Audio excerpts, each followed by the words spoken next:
What is electric current? Electric current is defined as the rate of flow of negative charges of the conductor. In other words, the continuous flow of electrons in an electric circuit is called an electric current. The conducting material consists of a large number of free electrons which move from one atom to the other at random. The unit of electric current is coulomb per second or amperes. Since the charge is measured in coulombs and time in seconds, the amperes is the SI unit of the conductor. The I is the symbolic representation of the current. If one coulomb charge passes from the cross-sectional area of a conductor in 1 second, then the current will be 1 ampere.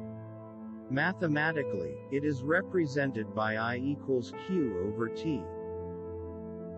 Types of current. There are two types of electric current. AC current, which means alternating current, and DC current, which means direct current. If the current changes its direction periodically, it's called AC current or alternating current. While, if the current flows in a single direction, it's called DC current or direct